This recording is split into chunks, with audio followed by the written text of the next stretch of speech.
Hello, I'm Charles Coves, Australasia's passion provocateur. Welcome to this week's episode of the Charles Coves Show, episode 155, whether you're watching on YouTube, on Rumble, or listening via podcast.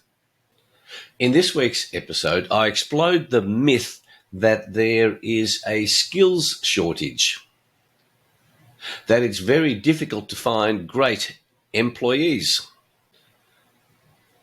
The truth is there's over 10% unemployment and underemployment in Australia and most Western countries. It is a lie that unemployment levels are 3%, 4%, 5%. This number is an artificial figure established in 1954 by the International Labour Organization. It says that if a person has been employed for 1 hour in the past 2 weeks, they are officially not unemployed. Can you see the lie? To find the team members you want, you must think differently. Don't do what everybody else is doing. Don't do what most employers do. I share 9 practical ways to overcome the apparent difficulties of finding great employees. Great businesses are created through great employees, and learning new ways to find and develop great employees will reward you handsomely. Our format for the show is that I share the big idea. I share 6 resources to help you implement the big idea. I review key happenings over the past week, and then the foundational principles for the show and some more background about me are at the end of the show so that regular viewers and listeners don't need to watch that last piece. So let's go with today's big idea. The mainstream media says there's a skills shortage. Big business complains there's a skills shortage, there's a labour shortage. I say to you, don't get sucked in by these messages. The percentage of unemployed, properly unemployed, plus underemployed in Australia and most Western countries is well over 10% of the workforce. Your job as an employer, as someone looking for staff, is to think differently. Don't do what everyone else is doing. Isn't that the way most businesses start? You know, the entrepreneur says, what's a problem that I can solve? And they think differently and find a new way to solve a problem and then go into competition. It's a competition to find good people. It's a competition to be noticed by people who might be interested in working for you. It's important to understand that people who are unemployed or underemployed are often low in confidence because good people are often treated badly and give up searching for jobs. That's an important factor to bear in mind. A lot of good people have given up searching for jobs because they've been on the job-seeking merry-go-round that uses the standard processes, particularly like Seek and other computerized models, that simply don't work for them. And my observation is that if you do what everyone else is doing, you will miss out on a vast number of excellent, wonderful potential. So here's the 9 ways that you're going to find these people. Number 1, look in different places. Don't just pick Seek. Don't just pick a standardized, computerized job searching service. There are many places to look. I haven't got time to go through them. In fact, that would be a show on its own. When you start thinking differently, where will you find these people? And the number 1 place is referrals. Think about your own network if you are an employer. Think of who you know. Think also of the clients and customers of a business and start seeking referrals. Use your network to find referrals of people who could be great employees for you. Market your business in different places where there may well be these large numbers of unemployed and underemployed who want to be attracted to a caring employer. Number 2, focus on attitude, not skill. Great businesses employ people on attitude, not on their skill levels. Most businesses employ on the basis of skill. Have you got this qualification? Have you done this training? My proposition to you is that there is a vast range of jobs that can be taught in very short order without needing university degrees, without needing 2 and 3 year qualifications. I'll give you one example that Julie shared with me, and that is how long would it take to train a person to be a dental assistant? The answer is, if you're a competent dentist, it would take you less than a week to train a person to be a competent dental assistant. You don't need to go for someone who's already trained. Find a whole new market. This applies to many, many jobs. Attitudes are built through a lifetime. Skills can be learned very quickly. Your great employees will have a great attitude. Don't make the mistake of focusing on skills. Don't get sucked in again by the mainstream media that says there's a skills shortage. In any event, if an employee is treated badly, it doesn't matter how skilled they are, they won't want to contribute their skills at the highest level to that employer. Number 3, when you engage somebody, invest in their learning and development. Stop looking for ready-made people. It's such a nonsense. Big business wants government to make highly trained people available to them. Look at the lie that is. Big business says government should do more. No, I say big business should do more. I say medium business should do more. I say small business should do more. If you want great employees, you have to invest in them, provided they've got the right attitude. The 4th step, share the values of your business. There are some amazing businesses that are built, for example, on Christian values. What are the values of your business? You employ on the basis of values. You employ people on the basis that they're going to live according to the values of the business. And then you constantly reinforce what those values are on a day-to-day basis at team meetings.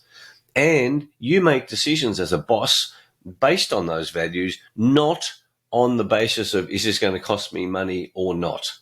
What that does is it engages your employees at a spiritual level. Values are a spiritual resource.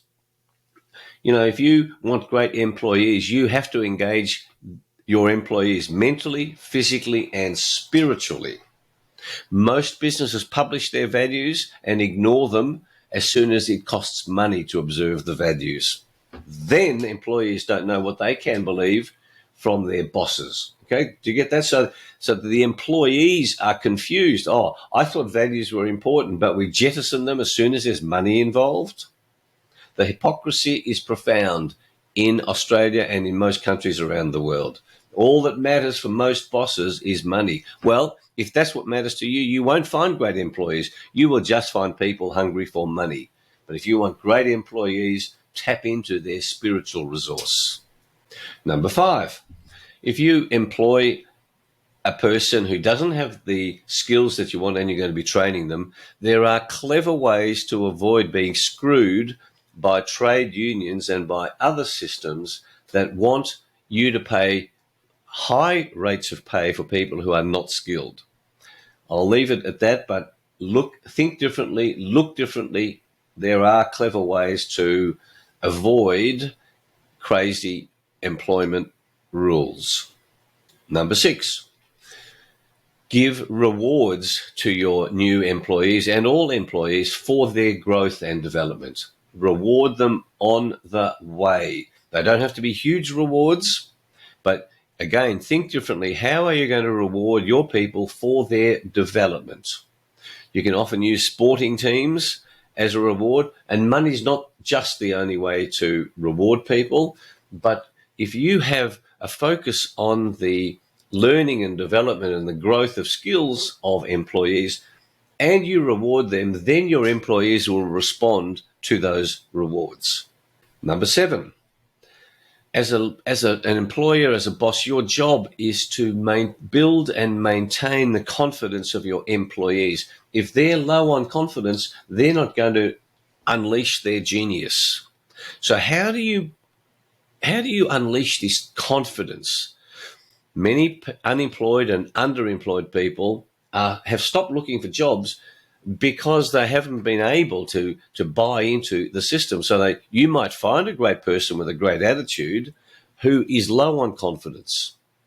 Be aware of this syndrome. I often say that world-class sportsmen and women, after a few losses, can lose their confidence. This is world-class people. The average human being, we can be so fragile, many of us, that as a leader, as a boss, you need to understand this tendency of people to lose their confidence and then they withdraw into their shell. Your job is to keep building confidence. The 8th way to find great employees: employ the principle hard on, easy off. Sounds very suggestive, doesn't it? Deliberately so. Make it hard to be employed in your business, and then as soon as the rules are breached, it's easy to be pushed off the system.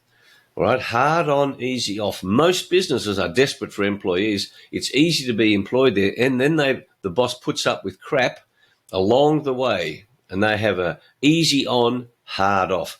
And what the hard off process does is it kills the confidence of people, of other employees in the team. Often I've worked with companies over the last 30 years where finally a decision is made to get rid of a troublesome employee, and then the rest of the team say to the boss, "Thank God you got rid of that person," when the boss was sort of worried about sacking them. And remember, the cost of paying out a compensation claim to the Fair Work Commission or some employment body from anywhere around the world is small compared to the cost of disrupting teams of larger numbers of people. Sticking to your principles, the principles that drive the business, is a crucial element in creating a great workplace, because then your employees know they can rely on what you say. Hard on, easy off. The 9th and last way is to make the purpose and the vision of your business inspiring. Your job as a leader is to keep relentlessly teaching to your employees what the purpose is of your business and what its vision is. What are you wanting to achieve? And you can translate this into any team that you're leading. What's the purpose of the team? What's the vision of the team? What's the purpose of the business? What's the vision of the business? When that is shared and taught, it engages, again, employees at a deep, deep spiritual level. Now, what that does is it leads to employee referrals, because every person that you employ currently or your potential employees, on average, have close friends and family of 250 people, right? Network marketing is so crucially important in finding great employees. And if you are a great place to work, your employees will refer people with great attitude to you. The depth of engagement of your team members with the purpose and the vision will drive their desire to tell you about other friends and connections that they have who would be great for your business. Tapping into this spiritual dimension of employment is a crucial resource that most businesses do not do. So, the overall message: think differently. Don't do what everybody else does, what every other boss does. I've given you 9 ways of how to do that. Now, let me give you some resources to reinforce this. The song this week is by Queen. Can you guess what song it is? Yes, I want to break free. And what's good about this song, I want to break free, free from your lies. You see, the lies of mainstream media. And this tune is such a great song. I want to break free. I want to break free. Break free from standard thinking. Steve Jobs in the Apple brand was famous for the think different. Of course, proper English demands, proper English grammar is think differently, but think different. Break free from standard mainstream thinking. Now, if you're in a big business, those big businesses deserve to suffer for stultifying the thinking of their employees. The leaders of most of those businesses are passion killers, not passion nurturers of most big business. My book, a well-known, long-standing book by M. Scott Peck, The Road Less Travelled. The point of this book is to immerse yourself in learning around ways to think differently. And The Road Less Travelled was all about being willing to run your business in different ways on different principles than most businesses. And that's how you will attract great employees rather than average employees. My spiritual tip today is to meditate on the spiritual elements of the employer-employee relationship.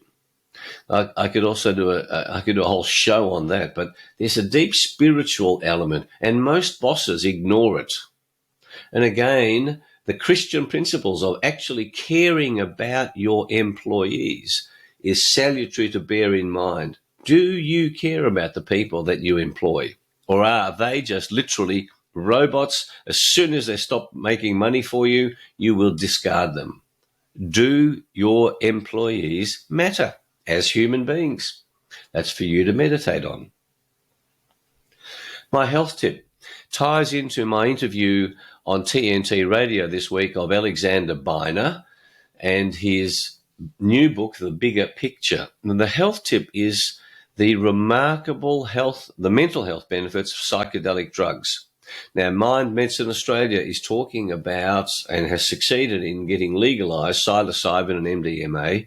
Well, Alexander, in the conversation yesterday that you can find on TNT Radio episodes, went into the extraordinary benefits of a range of other psychedelic drugs. And many people struggling with mental health problems will do well to read that book, The Bigger Picture, but more importantly, be aware of the wonderful benefits of psychedelics. One simple snippet from the conversation, which I've known for many years, but was reminded by Alexander, is there are far more people die from alcohol poisoning than from psychedelics. My quote this week is from Steve Irwin, the famous crocodile hunter. And he says this is very relevant to what we're talking about with this investment in learning and development and education. He said, I believe that education is all about being excited about something. Seeing passion and enthusiasm helps push an educational message. Businesses have to be excited and passionate and enthusiastic about their purpose and vision, and that drives the desire in employees to learn and develop themselves. And lastly, a spot of humour. Now, we're talking about marketing because you've got to market yourself. Well, I thought, marketing. How would you explain marketing? So, anyway, here's a spot of humour for you. Well, here it is from a woman's point of view. Are you ready? Julie, are you ready? Number one, you're a woman and you see a handsome guy at a party. You go up to him and you say, I'm fantastic in bed. That's direct marketing. Number two, I've got 8 of these, everybody. There's 8 categories of marketing. There's direct marketing, there's advertising, there's telemarketing, there's public relations, there's brand recognition, there's being a sales rep, there's tech support, and there's junk mail. So number 2, you're at a party with a bunch of friends and see a handsome guy. One of your friends goes up to him and pointing at you says, she's fantastic in bed. That's advertising. Number 3, you see a handsome guy at a party. You go up to him and get his telephone number. The next day you call and you say, "Hi, I'm fantastic in bed." That's telemarketing. Number 4. By the way, these stories are really very important because there are so many people struggling to find new partners. I'm helping a number of people find new partners. I love doing that. I've been very successful at it. The job of friends is to find friends who they can go out with. So there you are. Number 4. You see a guy at a party, you straighten your dress. You walk up to him and pour him a drink. You say, "May I?" And reach up to straighten his tie, brushing your breast lightly against his arm. And then say, "By the way, I'm fantastic in bed." That's public relations. Number 5, you're at a party and see a handsome guy. He walks up to you and says, "I hear you're fantastic in bed." That's brand recognition. Number 6, you're at a party and you see a handsome guy. He fancies you, but you talk him into going home with your friend. That's a sales rep. Number 7, your friend can't satisfy him, so he calls you. That's tech support. And number 8, you're on your way to a party when you realise there could be handsome men in all these houses you're passing, so you climb onto the roof of one situated towards the centre and shout at the top of your lungs, "I'm fantastic in bed." That's junk mail. So there you are. I hope you find those lessons on marketing relevant and useful.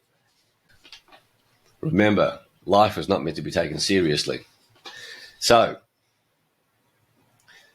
I hope these resources will help you to use today's big idea to not get sucked into the message that there's such a huge staff shortage, that's hard to find staff. Think differently. My aim for this show is to inspire you, motivate you, educate you to live the life of your dreams, to live your passion, to live life on your terms, to break free from other people's rules. I invite you to subscribe to this show, either on YouTube, Rumble, or podcast. Please, if you like it, share it with your family, friends, and work colleagues. Visit our websites, covest.com, charlescovest.com. And my books, Passionate People Produce and Passionate Performance, are both available on those 2 websites. Now, let's have a review of a couple of major things that have happened over the course of the last week. Brittany Higgins, a public servant in Canberra, for those of you who aren't aware of it, front page news, was awarded $2.5 million because of this sexual harassment, because of this claimed rape against her. She says, in her draft claim, "I can't work for the next 40 years. I'm unemployable."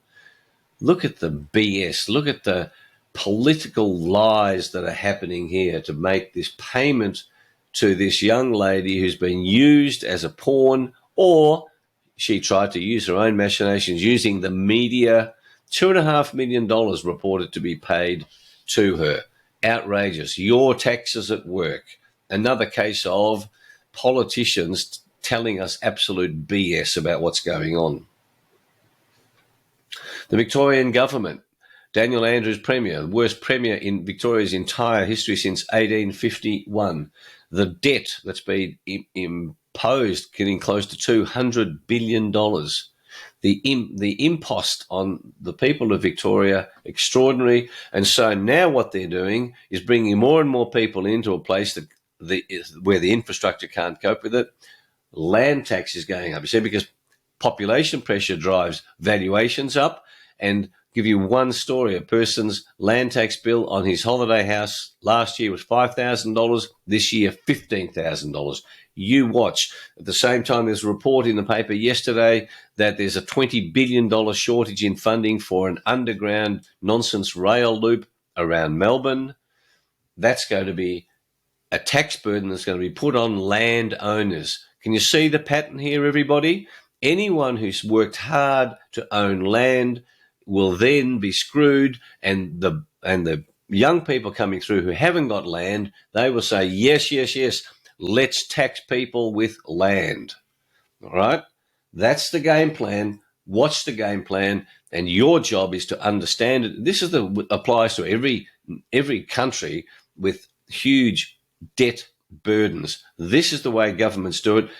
But the politicians are not on your side. I've discussed that in earlier shows. Don't get sucked in that they are on your side. They are not, but they will talk these lies that they are. No, politicians are there for their own self-aggrandizement, for their own power, for their own control, for their own status. Lastly, 15-minute cities. I'm going to keep talking about this. The United Nations Agenda 2030, 15-minute cities are really 15-minute ghettos. Take an interest in your local municipality, wherever you are on the planet, and take an interest. Because if you don't take an interest, these local government councillors will screw your lifestyle, will screw your way of life. 15-minute ghettos must be opposed. Do not think that this is a good idea on any analysis. It's part of the smart cities movement. Sounds good, doesn't it? Smart cities. It's not. All right. How quickly time flies. If you're new to the show, stick around. The last part is the foundational principles of the show and more background about me. Again, thanks for watching or listening. Share this show with your friends, with family. Until our next show, may your week be full of passion, full of challenge, full of joy, full of an appropriate balance of mental, physical, spiritual in your life, so that you are living life on your terms, embracing this gift of life, and energized to a space where you can fight against politicians, against government, so that the country in which you live continues to develop in ways that are good for all and not just for a tiny minority. See you next week. Bye.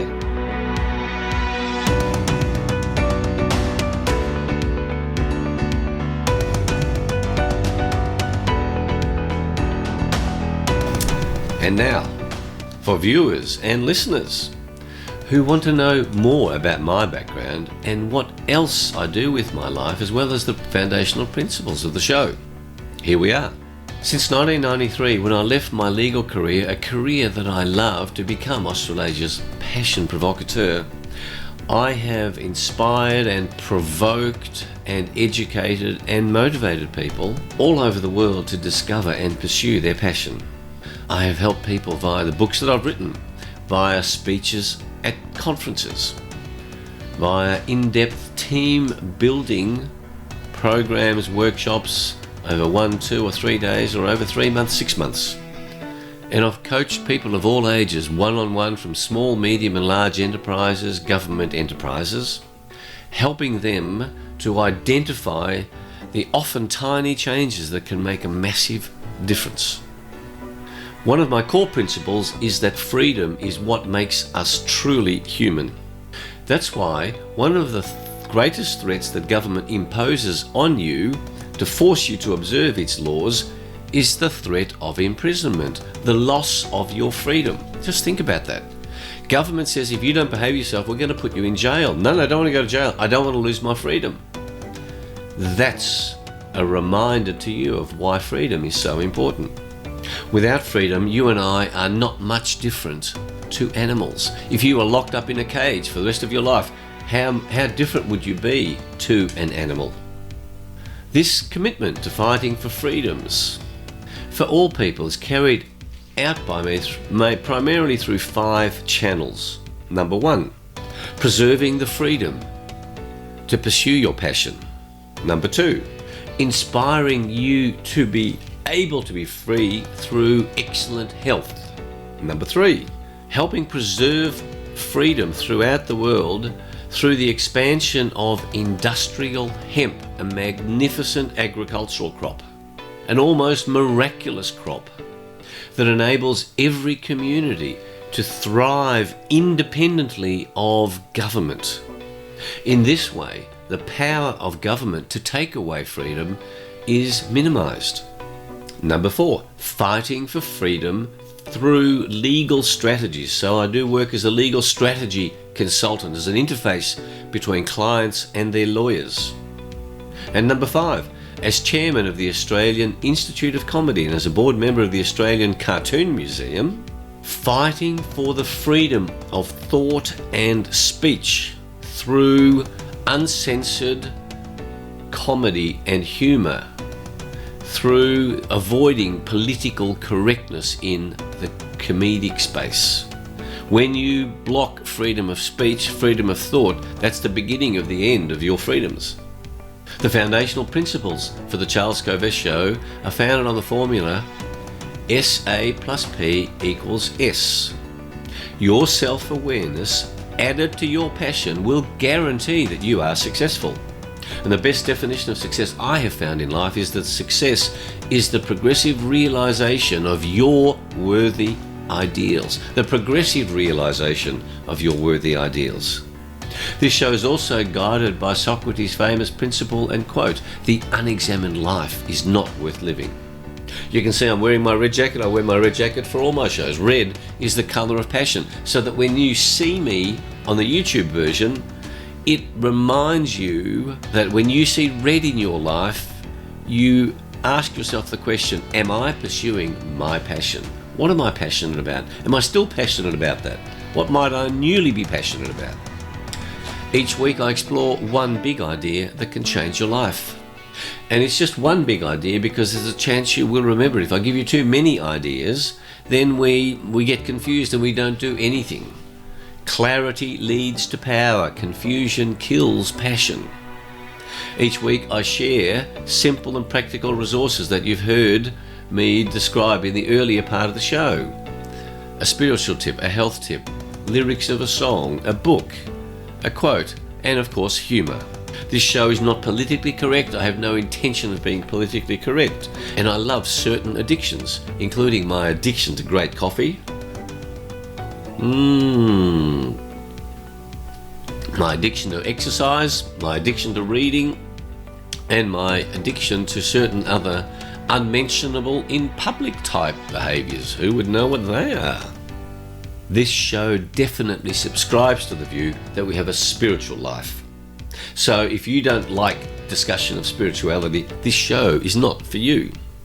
I promise you that I don't include anything in this show that I don't consider to be true and that I have not found to be useful in the work that I've done over the past 28 years, but also over the past 50 years in business, as a lawyer, as a consultant advisor.